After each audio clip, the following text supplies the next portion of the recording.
Em nome do Pai, do Filho e do Espírito Santo. Amém. O termo tradição tem origem na palavra latina tradere, que significa entrega. No grego, a correspondência está no termo paradoses, que significa transmissão. Logo, a tradição é o que foi entregue ou transmitido. A revelação divina foi a entrega ou a transmissão do ensino divino aos homens através dos patriarcas, juízes e profetas, culminando, enfim, no próprio Cristo. Portanto, devido à sua origem divina e infalivelmente verdadeira, pois Deus não pode enganar-se ou enganar-nos, esta revelação é referida como tradição, com T maiúsculo, distinguindo-a de tradição, com T minúsculo, que refere-se à transmissão de uma doutrina meramente humana. São Paulo diz em Gálatas 3,17 que entre Abraão e Moisés passaram-se 430 anos. Moisés é o autor dos primeiros 5 livros bíblicos, chamados também por Pentateuco ou Torá. São eles Gênesis, Êxodos, Levítico, Números e Deuteronômio. Será que durante todo esse intervalo de 430 anos, o povo hebreu não sabia nada sobre Adão, Eva, José, Abraão, Isaac, Jacó e outros? É claro que sabiam. No entanto, durante todo esse tempo, a revelação divina foi transmitida unicamente por via oral. É a própria Sagrada Escritura que o testifica. Podemos ver isso lá em Gênesis 17, de 2 a 14, 26, de 3 a 4, em Deuteronômio 7, de 7 a 9. A tradição divina é passada de pai para filho. Consequentemente, ao lado da lei escrita, que é a Torá, o judaísmo reconhecia também a lei oral, Massorá. Desta forma, a tradição divina foi transmitida tanto por meio oral quanto escrita. Em 1 Coríntios 10,4, São Paulo nos conta uma interessante história que mostra como a tradição oral e a escrita estavam situadas no mesmo nível. Escrevendo sobre os sentidos figurados da lei de Moisés, tomou um exemplo que não está escrito nela. A rocha da qual emanava água, referida lá em Êxodo 17, de 1 a 7, em Números 20, de 2 a 13, e que acompanhava os judeus no deserto. Não há nada nas Escrituras sobre uma pedra andando junto com os judeus. E o que é muito mais importante, o Novo Testamento faz uma prefiguração dessa exposição, pois ela prefigura nosso Senhor Jesus Cristo. Também São Paulo, em 2 Timóteo 3,8, informa-nos os nomes daqueles que resistiram a Moisés, em Êxodo 7, de 8 a 10, Ianes e Mambres. Tais nomes não se encontram no texto sagrado. Logo, ele só poderia ter tomado esse conhecimento, o conhecimento desses nomes, através da tradição oral. Também São Judas nos diz que São Miguel não quis julgar a blasfêmia de Satanás quando estavam lutando pelo corpo de Moisés, mas deixou ao julgamento de Deus. Ele estava também citando a tradição oral, conforme nós podemos testificar em Tiago 1, versículo 9. Ou alguém consegue encontrar essa passagem na Sagrada Escritura? A questão da tradição divina aparece novamente no Evangelho de São Marcos, sobre uma disputa entre Jesus e os fariseus. Estes reclamavam com Jesus pelo fato dos apóstolos não observarem as prescrições judaicas sobre lavar as mãos antes das refeições. Vamos dar uma olhadinha lá. Abro aspas. Os fariseus e alguns dos escribas vindos de Jerusalém tinham se reunido em torno dele, de Jesus, e perceberam que alguns dos seus discípulos comiam o pão com as mãos impuras, isto é, sem as lavar. Com efeito, os fariseus e todos os judeus, apegando-se à tradição dos antigos, não comem sem lavar cuidadosamente as mãos. e quando voltam do mercado não comem sem ter feito abluções. E há muitos outros costumes que observam por tradição, como lavar os copos, os jarros e os pratos de metal. Os fariseus e os escribas perguntaram a Jesus: por que não andam os teus discípulos conforme a tradição dos antigos, mas comem o pão com as mãos impuras? E Jesus disse-lhes: Isaías com muita razão profetizou de vós, hipócritas, quando escreveu: este povo honra-me com seus lábios, mas o seu coração está longe de mim. Em vão, pois, me cultuam porque ensinam doutrinas e preceitos humanos. Deixando o mandamento de Deus, vos apegais à tradição dos homens. Fecho aspas. Nós podemos ver isso lá em Marcos 7, versículo 1 a 8. Os protestantes veem aqui uma atitude do Divino Mestre contra a tradição, com T maiúsculo. No entanto, não é o que se dá nesse episódio. Jesus condena a tradição humana que os fariseus ensinavam em detrimento da tradição divina, oriunda de Deus. Nesses tempos, os fariseus eram os legítimos intérpretes da lei mosaica, conforme Mateus 23, 2. Isto é, como a lei estabelecia princípios gerais, eles criavam ensinamentos para aplicá-los aos fatos concretos da vida cotidiana. E no exercício dessa autoridade que eles dispunham, não raro criavam doutrinas humanas que eram ensinadas como se fossem a própria lei de Moisés. Desta forma, nosso Senhor Jesus Cristo rejeita a tradição farisaica em torno da observância da lei. Adverte contra a substituição dos mandamentos divinos por mandamentos humanos. Com efeito, os rabinos desenvolveram uma noção de tradição segundo a qual os grandes mestres de Israel formavam uma cadeia que retrocedia até Moisés no Sinai. Os fariseus desejavam estender as leis de pureza ritual aplicadas aos sacerdotes do Antigo Testamento a todos os israelitas, tornando assim efetiva a visão de um povo sacerdotal. Essa era a transgressão deles. Como se vê, a questão em disputa não era a tradição oral, divinamente revelada, mas a tradição humana, que aos poucos ia se sobressaindo por influência farisaica. Júlio Barreira, especialista na cultura dos judeus, observa o seguinte, abro aspas: a hermenêutica judaica, halaica ou ragaica é uma entidade própria. Constitui o núcleo do judaísmo definido como religião da dupla Torá. A Torá escrita, constituída pela Tanakh, e a Torá oral, integrada pelo corpo de interpretações autorizadas da Tanakh, a Mishnah e o Talmud. Ele ainda observa que, abro aspas, o judaísmo desenvolveu a lei através de uma tradição oral com valor igualável ao da tradição escrita, fecho aspas. Então, como se vê, um especialista bem renomado em cultura judaica diz que nos tempos judeus existiam já essas duas tradições, a oral e a escrita. A tradição divina, seja oral ou escrita, iniciada com os hebreus, tem o seu ápice em nosso Senhor Jesus Cristo, que nada escreveu e que lhe dá o seu devido cumprimento, transmitindo os seus ensinamentos aos seus santos apóstolos, mandando-os pregar o Evangelho para todos os homens, conforme podemos observar lá em Mateus 28, 18. Eles, os apóstolos, cumprindo o mandato do Senhor, se espalharam por todo o mundo conhecido, transmitindo aquilo que receberam do Divino Mestre, que foi o quê? A tradição divina. Cabe nota que esta transmissão, tanto de Cristo para os apóstolos e deste para os seus bispos da igreja, foi por via meramente oral.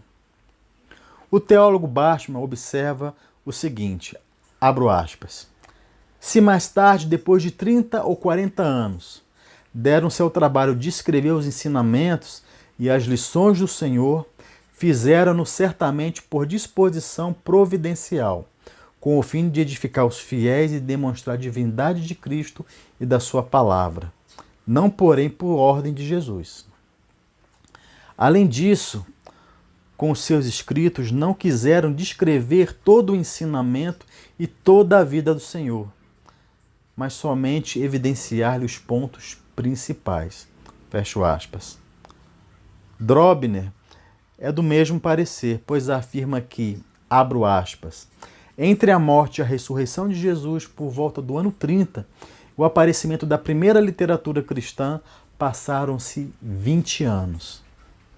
A doutrina de Jesus foi uma pregação exclusivamente oral, e as comunidades cristãs primitivas não viam, no começo, nenhuma razão para uma fixação escrita da sua doutrina. Fecho aspas. Com efeito, a tradição evangélica e apostólica foi transmitida ao mundo conhecido, como já dissemos, pela pregação oral dos apóstolos. São Paulo, que mais escreveu, ensinou que a fé vem pelo ouvido, conforme Romanos 10:17, evidenciando a autoridade da tradição oral. Esta tradição não era algo estranho à vida religiosa judaica. Tanto que São Paulo afirma que Deus, depois de ter falado muitas vezes e de muitos modos pelos profetas, abro aspas, falou-nos Deus ultimamente nesses dias por seu Filho, fecho aspas, Hebreus 1, 1-12. Tanto no caso dos santos profetas quanto no de Cristo, o apóstolo refere-se especialmente à transmissão oral da revelação divina, evidenciando mais uma vez a sua autoridade doutrinária. Aos Tessalonicenses, exorta que guardem toda a tradição divina, seja oral ou escrita. Abro aspas.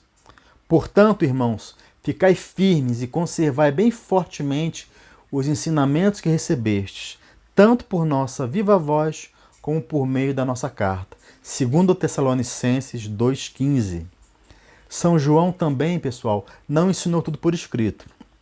Abro aspas. Tenho muito a vos escrever, mas não quero fazê-lo com papel e tinta. Antes, espero ir ter convosco e falar face a face, para que a nossa alegria seja completa. Fecho aspas, segunda carta a João 1,12. Abro aspas. Tenho muitas coisas que te quero escrever, mas não quero fazê-lo com tinta e pena. Espero, porém, ver-te brevemente e falaremos face a face.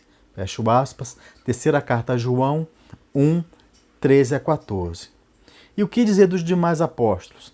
A esmagadora maioria deles transmitiu a tradição divina por via meramente oral. Nada escreveram.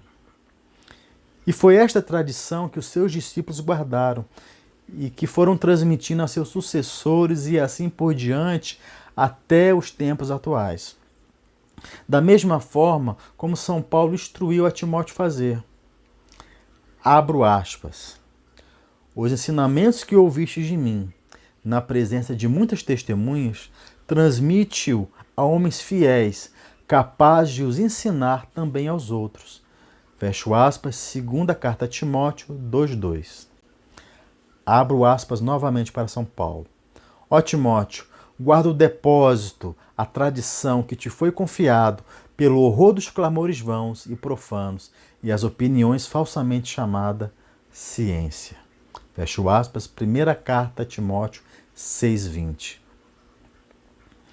O primeiro evangelho surgiu em Roma por volta de 64 a 67 da era cristã e tem como seu autor São Marcos, que foi cooperador de São Pedro, conforme 1 Pedro 5,13, e verteu por escrito parte da pregação do apóstolo.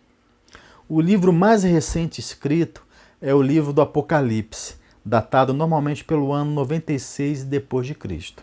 Então aqui, observem só, somente no século II é que os livros do Novo Testamento, teoricamente, estariam disponíveis para as comunidades eclesiais da Antiguidade, pois precisariam ser copiados e distribuídos, tarefa nada fácil, para os copistas que eram raros e o seu material de trabalho também. E as viagens eram muito longas, custosas e perigosas, porque nós devemos lembrar que nesse tempo a igreja estava em perseguição. Segundo o patrólogo protestante John Newman Kelly, abro aspas, o reconhecimento formal de uma lista fixa do cânon dos escritos do Novo Testamento pode ser datado de meados do segundo século, fecho aspas. Aqui Kelly refere-se à lista de Marcião, datada por volta de 144 d.C. Ainda o mesmo autor diz que, abro aspas, as gerações que se estendem da era apostólica até meados do segundo século são de especial interesse para a nossa investigação. Isso tem origem no fato de que, embora os livros do Novo Testamento já existissem, ainda não havia um cânon neotestamentário oficialmente sancionado, de onde então a igreja retirava os seus ensinamentos e como ela julgava a validade deles. Fecho aspas. Pergunta interessante, né? John Newman Kelly afirma que tal resposta só pode ser encontrada nos escritos dos chamados pais apostólicos e os apologistas gregos. Para todos esses, o cristianismo parece ter implicado um complexo de fé e de prática. Na frase de Clemente de Roma, a regra da nossa tradição é a última instância que remontava ao próprio Cristo. Então, para Kelly, era, segundo os primeiros cristãos, era na tradição que eles buscavam esses conhecimentos. Ainda na esteira de Kelly, não existe nenhum motivo para inferir, que a igreja primitiva considerava que o testemunho apostólico estivesse restrito a documentos escritos, provenientes dos apóstolos ou a eles atribuídos. Muito interessante isso vir de um estudioso protestante. A lista completa dos 27 livros do Novo Testamento, tal qual conhecemos, tem o seu registro datado por volta do ano 367, na Epístola 39 de Santo Atanásio, bispo de Alexandria. Sobre isso também afirmou Drobner, abro aspas, alguns séculos foram necessários para a formação dos 27 livros que compõem o atual cânon do Novo Testamento, muito embora fizessem parte do acervo literário do cristianismo mais primitivo, fecho aspas. Ora, como se vê até aqui, até o IV século, pelo menos, a lista dos livros sagrados para os cristãos estava em plena discussão, fruto do desenvolvimento doutrinário e do amadurecimento teológico, pessoal. Como então poderia ser o cristianismo dos primeiros séculos uma religião da Bíblia, como pretendem os protestantes? Se os protestantes do século XVI até hoje não conseguiram alcançar uma unidade doutrinária mandatória pelo próprio Evangelho, segundo Efésios 4:5, possuindo uma mesma lista de livros sagrados, como explicar o milagre dos primeiros cristãos sem uma lista única de livros sagrados definidas e terem alcançado essa unidade? Que interessante, né? A igreja oriunda de Cristo, dos apóstolos, guardava toda a tradição divina, seja ela oral ou escrita. Tal é o testemunho da própria Escritura. Abro aspas. E os cristãos perseveravam na doutrina dos apóstolos, que é a tradição, na comunhão e no partir do pão e nas orações, fecho aspas, olhe lá em Atos 2,42. Como demonstramos, a tradição divina, seja oral ou escrita, sempre teve autoridade, seja no judaísmo antigo ou na igreja primitiva. No entanto, a tradição divina necessita que alguém a receba e guarde fielmente, conforme vimos lá em 2 Timóteo 2,2 e 1 Timóteo 6,20. Deus é o seu remetente, porém alguém autorizado, enviado por ele, deve ser responsável por transmiti-la e interpretá-la, conforme Pedro 1,20. 2 Pedro 1,20. Aquele que recebe a tradição divina para guardá-la e ensiná-la é investido por Deus de um poder ou uma autoridade especial, a do magistério divino, pois ensina em nome de Deus e como seu enviado. Com efeito, Jesus disse aos apóstolos a quem enviou em seu nome, abro aspas, quem vos ouve, a mim ouve, fecho aspas, Lucas 10,16. Esse agente na nova e eterna aliança é a igreja fundada por Cristo, confirmada e gerada pelos apóstolos, isto é, a Igreja Católica. conforme confessa o credo niceno dos primeiros séculos. É a própria Escritura que diz que, abro aspas, a igreja é a coluna e o fundamento da verdade, 1 Timóteo 3,15. Aqui tratamos da tradição divina. Sobre o magistério divino nós abordaremos um trabalho futuro. Fique com Deus.